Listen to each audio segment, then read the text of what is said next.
Hey guys, and welcome back to Badminton Insight. Now we're always getting questions over which grip you should use for certain shots. So in today's video, we're going to teach the 4 grips you need to know in badminton and what shots you'd play with each of these grips. Hopefully we'll clear up a few doubts and it'll be a video that you can constantly refer back to help you improve your game. So first we have the forehand grip, and the easiest way to learn this is by pretending to shake someone's hand. Although you may have forgotten what that's like with COVID.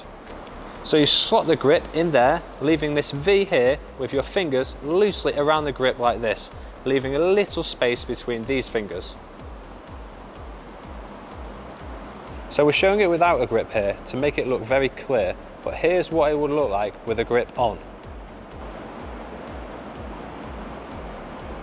And this grip is used for the forehand clear, the forehand smash, the forehand drop or slice, forehand lifts, and forehand net shots. So moving on to the backhand grip, our favourite way to teach this is using the frying pan, which you'll all have in your kitchen.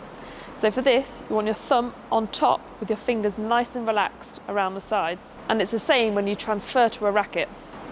This is what it looks like with the grip off, and this is what it looks like with the grip on, again with your thumb on this wider section of the grip and your strings facing upwards. We would recommend using the backhand grip for the backhand serve, backhand drive and doubles defence, but don't use it in your backhand rear court.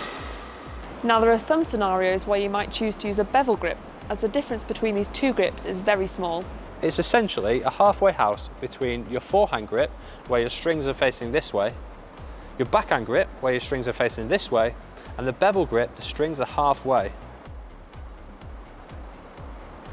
Now to learn this, we'd recommend starting in a backhand grip like this, and then bringing your racket head clockwise so that your thumb is now on this bevel here, or ridge. So to show you, and this is what it will look like with the grip on. You would adjust to this grip for shots such as some forehand or backhand net shots, depending on your position. Sometimes your forehand or backhand defence if you are stretched out wide, and you would always use it in your backhand rear court corner. This is apart from when you're really late, which is when you'd use a panhandle grip. And this is the last grip you need to learn, and it's one that comes most naturally to beginners because it's easy to hit. But contrary to what most players use it for, it should actually only be used for the late backhand.